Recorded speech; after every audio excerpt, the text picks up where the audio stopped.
and Refinishing, coming to you on a Tuesday, and we are in the booth, and we are shooting some of my favorite wood type of doors. For those of you that don't know, these are oak. They're extremely grainy, and a couple of my clients have asked me, and some of my other finisher friends have asked me.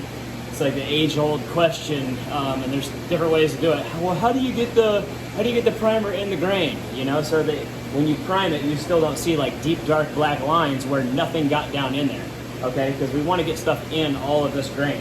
So I figured on this really grainy kitchen would be a good time to do a quick little video just to show you how I do it. And like I said, there's other ways to do it. Other refinishers will use a brush, and they'll back brush it all in there to make sure it gets in there. They'll say that rolling basically will pull the primer back up out of the grain. I don't have those problems. I don't know why. Maybe it's because I'm so awesome, I don't know, or I'm just lucky. But we use a flocked foam roller, basically. It's a just a cabinet roller, flocked foam, whiz flocked foam is what it is. It's the same ones that if we touch up paint or anything, we'll roll it on with this because you're getting a nice smooth finish. But we use this, and it doesn't seem to pull any of the primer out. So I'm going to go ahead and show you guys real quick. I'll do one shot, and I'm going to give you guys a close-up of the doors so you can see what they look like, what I'm looking at, and then how I address it from there. And yeah, that's it.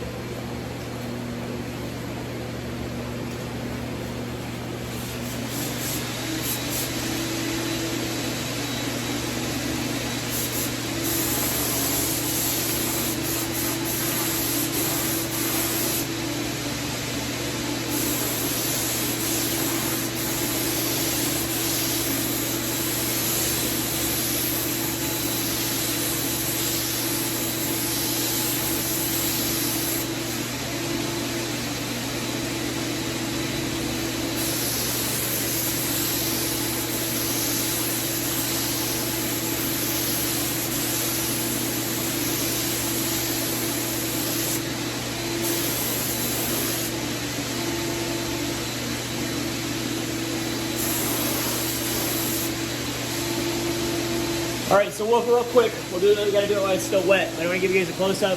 See, that's what that grain looks like. See how it's real dark? There's actually lines in there because nothing got in there, okay? So what I'm gonna do is I'm going to take my whiz block and I'm gonna roll it out.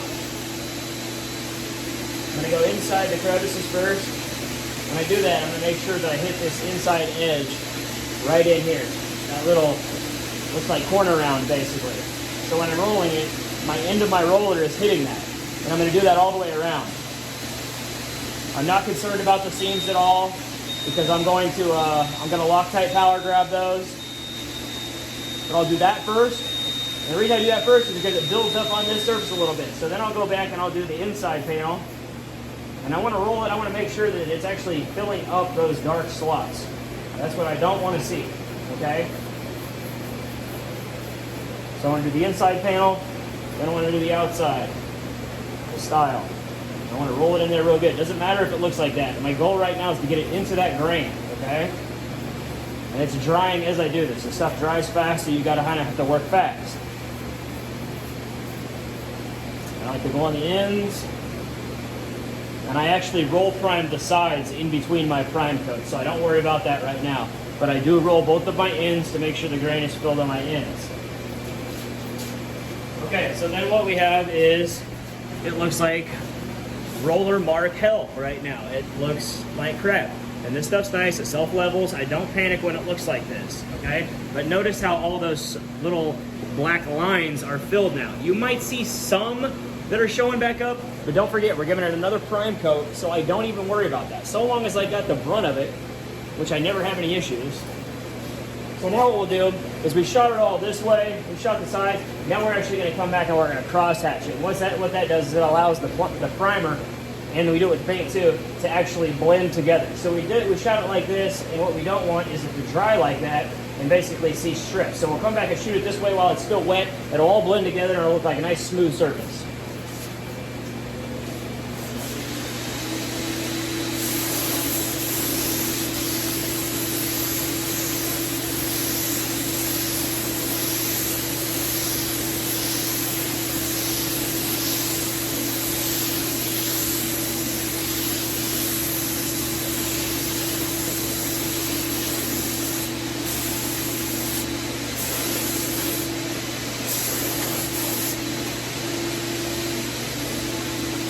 Okay, second coat's on.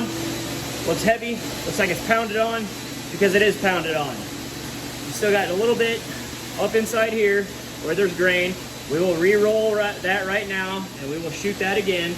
But notice how on the majority of this door, all that grain has been filled, okay? And like I said, if any of it jumps back out during the drying process, we have another prime coat. And we generally don't roll on the second prime coat. We normally just shoot this way, cross hatch it, and by that time it's full. But there's no reason you can't roll on the second prime coat and then shoot it again, just like I did. Basically, shoot, back roll, shoot. So that's how I fill the grain. You guys have seen what it looks like afterwards. I will post pictures of the second prime coat tomorrow so that you guys can see how effective my grain fill method actually is. Y'all have a good day and hope y'all learned something. How you like that?